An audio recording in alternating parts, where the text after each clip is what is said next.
अथ श्री गोवर्धन धराष्टका। गोपनारी मुखाम्भोजा भास्करं वेणुवाद्यकं राधिकारसभोक्तारं गोवर्धनधरं भजे। आभीरनगरी प्राण प्रियं सत्यपराक्रमं स्वभृत्यभयभेत्तारं गोवर्धनधरं भजे। वजस्त्रीविप्रयोगाग्नि निवारिकमहर्निशां महामर्कतश्यामं गोवर्धनधरं भजे। नवकञ्जनिभाक्षं च गोपीजनमनोहरं वनमालाधरं शश्वत् गोवर्धनधरं भजे। भक्तवाञ्छाकल्पवृक्षं नवनीतपयोमुखं यशोदामातृसानन्दं गोवर्धनधरं भजे। अनन्यकृतहृद्भाव पूरकम्पितवाससं रासमण्डलमध्यस्थं गोवर्धनधरं भजे। ध्वजवज्रादिसच्चिह्न राजचरणपङ्कजं शृङ्गाररसमर्मज्ञं गोवर्धनधरं भजे। पुरुहूतमहावृष्टिर्नाशकं गोगणावृतं भक्तनेत्रचकोरेन्दुं गोवर्धनधरं भजे। गोवर्धनधराष्टकमिदं यः पठेत् प्रयतः सुधी सर्वदानन्यभावेन स कृष्णो रतिमाप्नुयात्। रचितं भक्तिलाभाय धारकानां सनातनं मुक्तिदं सर्वजन्तूनां गोवर्धनधराष्टका। गोपनारी मुखाम्भोजा भास्करं वेणुवाद्यकं राधिकारसभोक्तारं गोवर्धनधरं भजे। आभीरनगरी प्राण प्रियं सत्यपराक्रमं स्वभृत्यभयभेत्तारं गोवर्धनधरं भजे। वजस्त्रीविप्रयोगाग्नि निवारिकमहर्निशां महामर्कतश्यामं गोवर्धनधरं भजे। नवकञ्जनिभाक्षं च गोपीजनमनोहरं वनमालाधरं शश्वत् गोवर्धनधरं भजे। भक्तवाञ्छाकल्पवृक्षं नवनीतपयोमुखं यशोदामातृसानन्दं गोवर्धनधरं भजे। अनन्यकृतहृद्भाव पूरकम्पितवाससं रासमण्डलमध्यस्थं गोवर्धनधरं भजे। ध्वजवज्रादिसच्चिह्न राजचरणपङ्कजं शृङ्गाररसमर्मज्ञं गोवर्धनधरं भजे। पुरुहूतमहावृष्टिर्नाशकं गोगणावृतं भक्तनेत्रचकोरेन्दुं गोवर्धनधरं भजे। गोवर्धनधराष्टकमिदं यः पठेत् प्रयतः सुधी सर्वदानन्यभावेन स कृष्णो रतिमाप्नुयात्। रचितं भक्तिलाभाय धारकानां सनातनं मुक्तिदं सर्वजन्तूनां गोवर्धनधराष्टका। गोपनारी मुखाम्भोजा भास्करं वेणुवाद्यकं राधिकारसभोक्तारं गोवर्धनधरं भजे। आभीरनगरी प्राण प्रियं सत्यपराक्रमं स्वभृत्यभयभेत्तारं गोवर्धनधरं भजे वजस्त्रीविप्रयोगाग्नि निवारिकमहर्निशां महामर्कतश्यामं गोवर्धनधरं भजे नवकञ्जनिभाक्षं च गोपीजनमनोहरं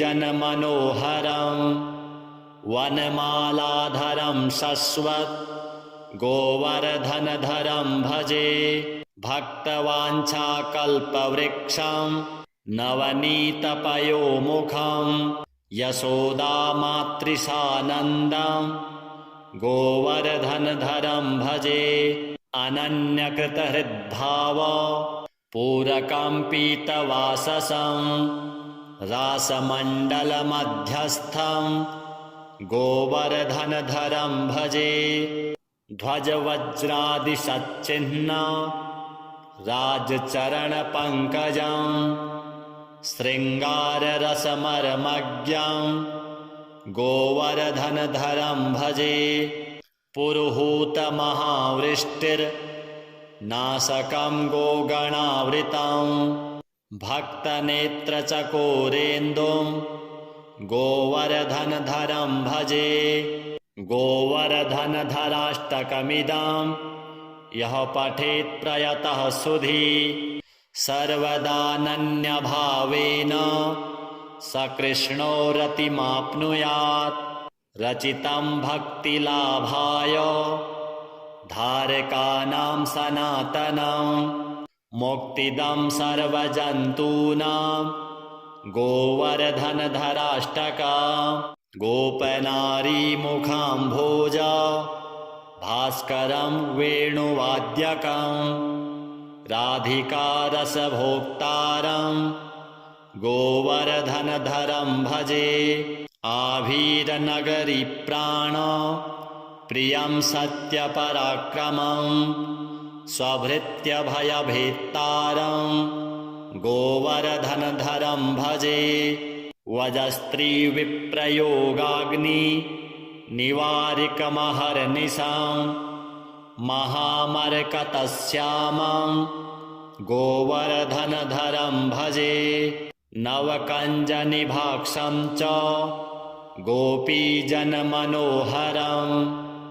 वनमालाधरं शश्वत् गोवर्धनधरं भजे भक्तवाञ्छाकल्पवृक्षं नवनीतपयोमुखं यशोदामातृसानन्दं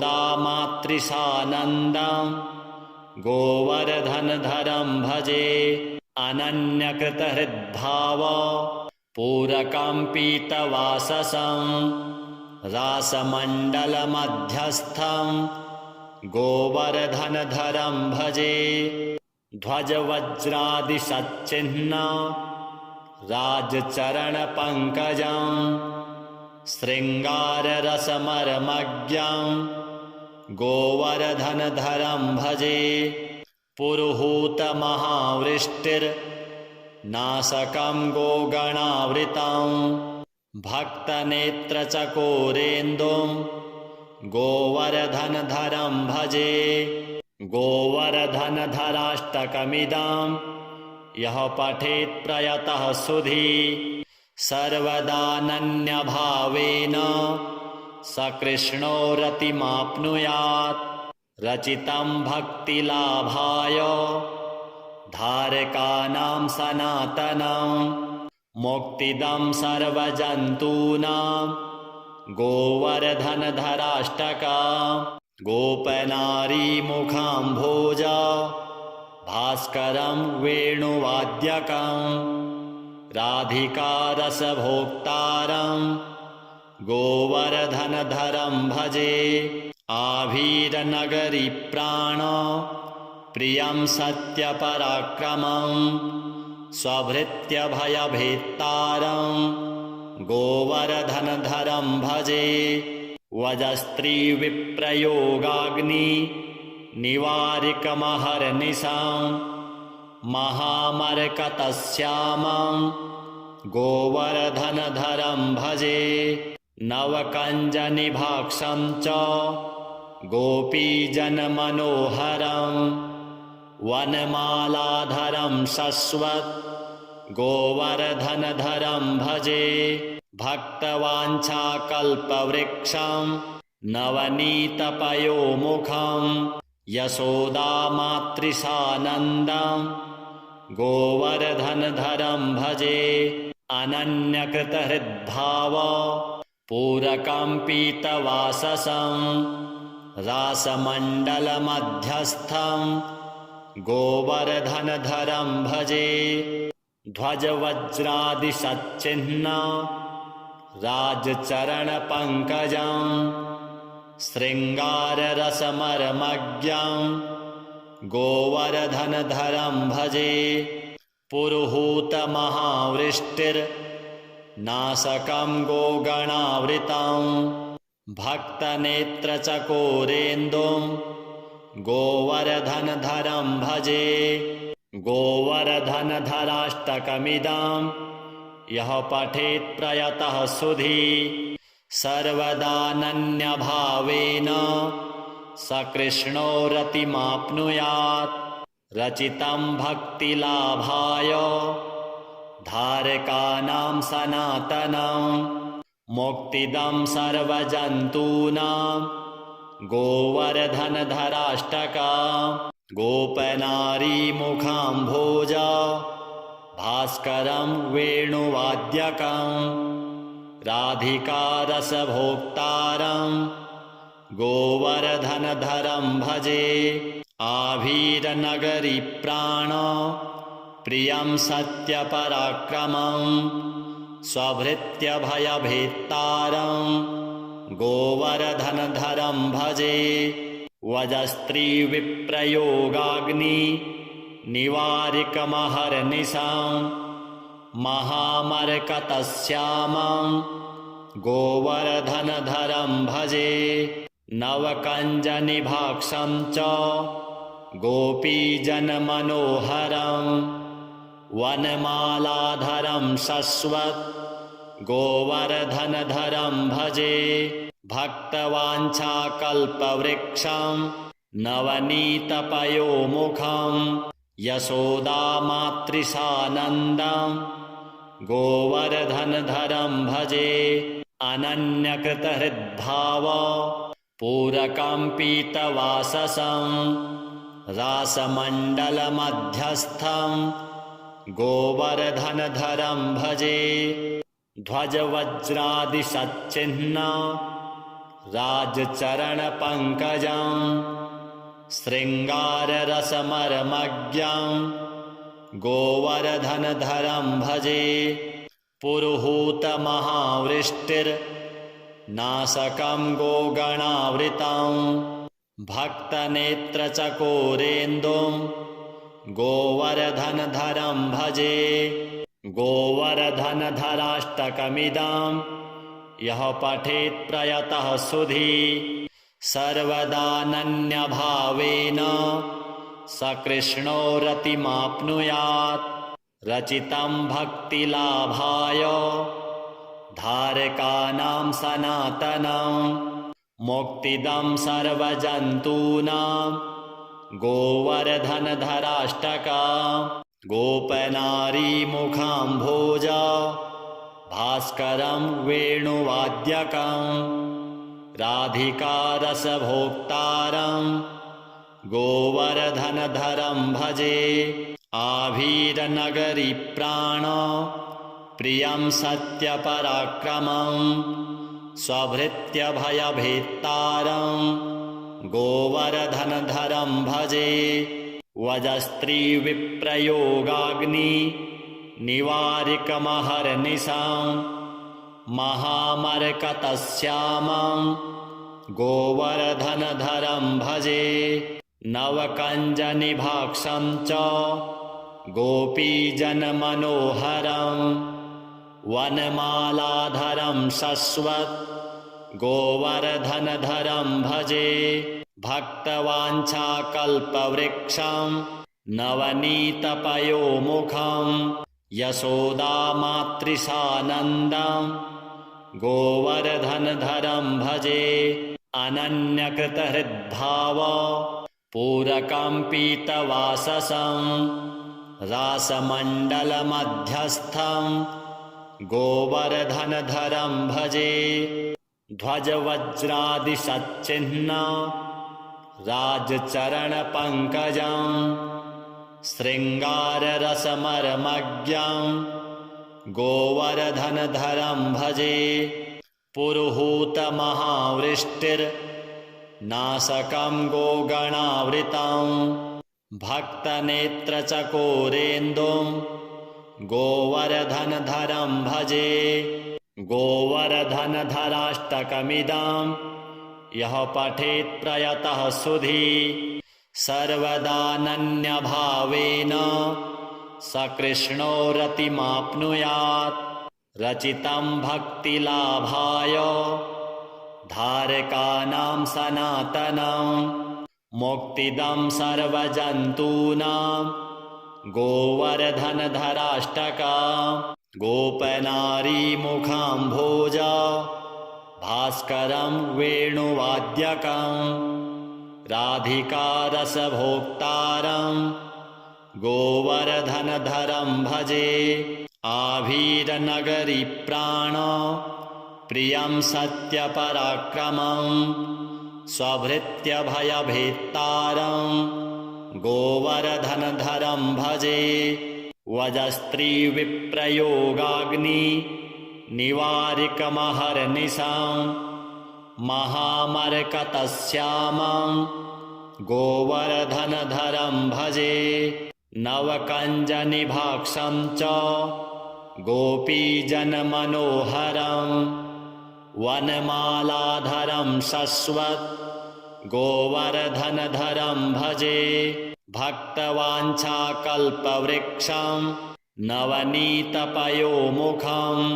यशोदामातृसानन्दं गोवर्धनधरं भजे अनन्यकृतहृद्भाव पूरकं पीतवाससं रासमण्डलमध्यस्थं गोवर्धनधरं भजे ध्वजवज्रादिसच्चिह्न राजचरणपङ्कजं शृङ्गाररसमर्मज्ञं गोवर्धनधरं भजे पुरुहूतमहावृष्टिर्नाशकं गोगणावृतं भक्तनेत्रचकोरेन्दुं गोवर्धनधरं भजे गोवर्धनधराष्टकमिदं यः पठेत् प्रयतः सुधी सर्वदानन्यभावेन स कृष्णो रतिमाप्नुयात् रचितं भक्तिलाभाय धारकानां सनातनं मुक्तिदं सर्वजन्तूनां गोवर्धनधराष्टका गोपनारीमुखाम्भोजा भास्करं वेणुवाद्यकं राधिकारसभोक्तारं गोवर्धनधरं भजे आभीरनगरीप्राण प्रियं सत्यपराक्रमं स्वभृत्यभयभेत्तारं गोवर्धनधरं भजे वजस्त्रीविप्रयोगाग्नि निवारिकमहर्निशं महामर्कतश्यामं गोवर्धनधरं भजे नवकञ्जनिभाक्षं च गोपीजनमनोहरं वनमालाधरं शश्वत् गोवर्धनधरं भजे भक्तवाञ्छाकल्पवृक्षं नवनीतपयोमुखं यशोदामातृसानन्दं गोवर्धनधरं भजे अनन्यकृतहृद्भाव पूरकं पीतवाससं रासमण्डलमध्यस्थं गोवर्धनधरं भजे ध्वजवज्रादिसच्चिह्न राजचरणपङ्कजं शृङ्गाररसमर्मज्ञं गोवर्धनधरं भजे पुरुहूतमहावृष्टिर्नाशकं गोगणावृतं भक्तनेत्रचकोरेन्दुं गोवर्धनधरं भजे गोवर्धनधराष्टकमिदं यः पठेत् प्रयतः सुधी सर्वदानन्यभावेन स कृष्णो रतिमाप्नुयात् रचितं भक्तिलाभाय धारकानां सनातनं मुक्तिदं सर्वजन्तूनां गोवर्धनधराष्टका गोपनारीमुखाम्भोज भास्करं वेणुवाद्यकं राधिकारसभोक्तारं गोवर्धनधरं भजे आभीरनगरीप्राण प्रियं सत्यपराक्रमं स्वभृत्यभयभेत्तारं गोवर्धनधरं भजे वजस्त्रीविप्रयोगाग्नि निवारिकमहर्निशां महामर्कतश्यामं गोवर्धनधरं भजे नवकञ्जनिभाक्षं च गोपीजनमनोहरं वनमालाधरं शश्वत् गोवर्धनधरं भजे भक्तवाञ्छाकल्पवृक्षं नवनीतपयोमुखं यशोदामातृसानन्दं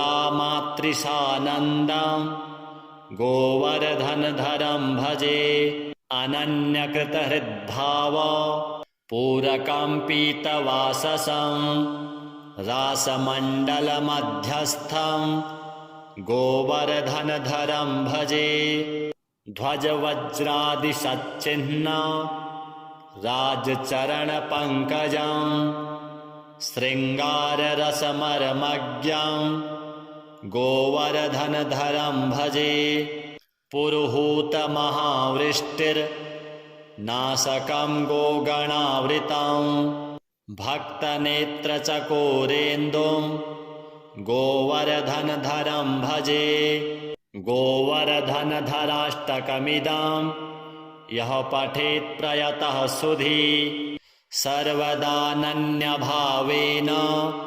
स कृष्णो रतिमाप्नुयात् रचितं भक्तिलाभाय धारकानां सनातनं मुक्तिदं सर्वजन्तूनां गोवर्धनधराष्टका गोपनारीमुखाम्भोज भास्करं वेणुवाद्यकं राधिकारसभोक्तारं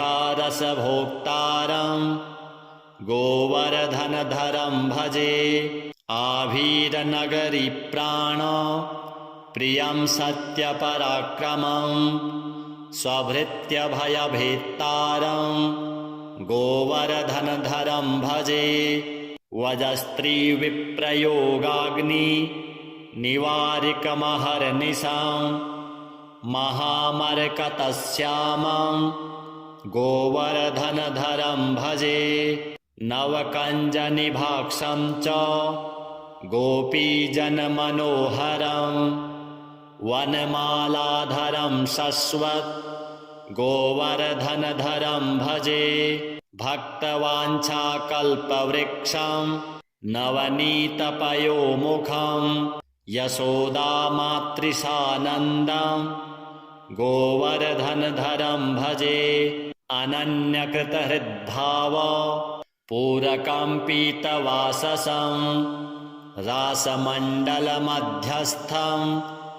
गोवर्धनधरं भजे ध्वजवज्रादिसच्चिह्न राजचरणपङ्कजं शृङ्गाररसमर्मज्ञं गोवर्धनधरं भजे पुरुहूतमहावृष्टिर्नाशकं गोगणावृतं भक्तनेत्रचकोरेन्दुं गोवर्धनधरं भजे गोवर्धनधराष्टकमिदं यः पठेत् प्रयतः सुधी सर्वदानन्यभावेन